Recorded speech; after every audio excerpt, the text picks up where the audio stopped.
Hello. This video, we're going to look at the complex numbers. And this is going to rely heavily on the previous video looking at the subgroups of the real numbers. So let's go ahead and just review.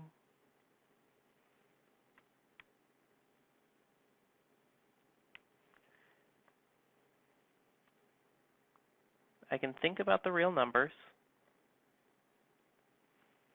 as these two disjoint sets. We have the rationals and the irrationals. I don't know how to spell. So when we think rational numbers, we want to think fractions. A over b, b is not 0, and these are coming from the integers. And then the irrationals are numbers like square root of 3 and pi. So within the rationals, we had a few more sets. We had the integers, and these are the positive and the negative numbers, negative 3, 2, 1, etc. In there we have the whole numbers. This is starting at 0 and counting up. So 0, 1, 2, 3. And finally, we had the natural numbers. So this was starting at 0, or starting at 1 and counting up. 1, 2, 3, 4, etc. So the complex numbers are a combination of the real and non-real numbers. All of this together are the complex numbers. And when we say non-real numbers, really we're talking about numbers that can be written as a plus bi, where a and b are real. So all complex numbers can be written in this way. If b is not 0, or if b is 0, we have a real number. And that's why we're going to say b is not 0. If we want it to be non-real, we want to make sure there's some I part to it. And the nice thing about the complex numbers is they're actually not as complex as the reals. We only have one special group to look at inside. And these are the pure imaginary numbers.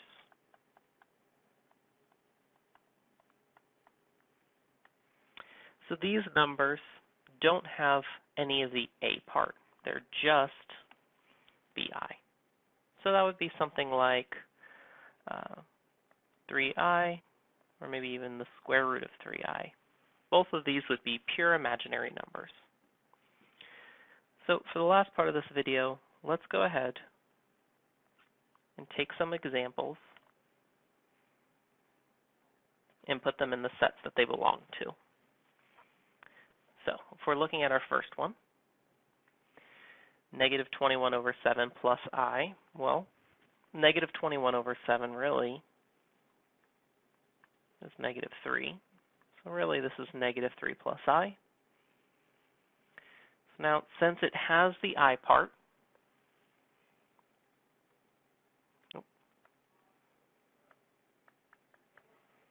and it has a real part, it would be a non-real number. So for our next one, negative 7 over 21 can be reduced to negative 1 over 3. I see a fraction with no imaginary parts, so I'm thinking rational number. And since it has a denominator that's not 1, we can't put it into any of these other sets. We can't put it into the integers, the wholes, or the naturals. So continuing on, 21 over 7 really is just another way to write 3. So if we're thinking about it, 3 is a rational number. I mean, we just saw it written as a fraction. But it's also an integer. It's also a whole number. And it's also a natural number. So this would be the smallest set that it lives in. So for our next one, pi over 4, we see a fraction, but pi is not an integer. So it doesn't really fit that rule that our rationals are a over b where they're both integers. So pi over 4 is going to come over here as an irrational number. Same kind of argument here, except this time we have this I attached to it. And since we have an I attached, it definitely has to be a complex number. And since I don't see any additional part to it, it's a purely imaginary number. 4 over pi I. Now for the next one, we're again getting a little tricky. 0 over pi, well, that's 0.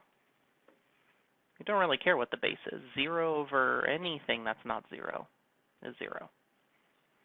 So if I'm looking at my sets, the first time I see 0 is in the whole numbers, right? That's the only difference between the natural numbers and the whole numbers. Well, our next number, pi over 0 I, is not a number. We can't divide by 0. It doesn't go in this set. It doesn't go any of the sets. It is not a complex number. Our next number, square root of 4, well, we can write that as 2. And so just like before, that would be a natural number. It's the smallest set that it belongs to. Square root of negative 4, well, this would be 2i. And I'm just realizing now that we haven't even really defined it, though I'm sure all of you have seen I before.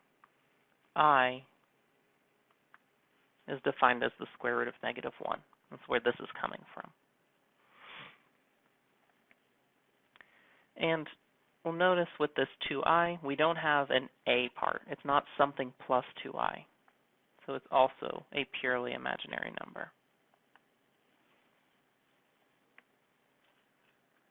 For the square root of 21, well, 21 is 3 times 7. I don't have a perfect square that I can take out. So this is an irrational number again. And if you had your calculator, you could plug it in and see for yourself. Well, and then finally, the square root of negative 21, well, that's the square root of 21i. And again, I don't have an a plus part, so that will go down here in the pure imaginary. All right, and that's everything for the complex numbers. The complex numbers really are just the real numbers along with this non-real part, this plus bi part.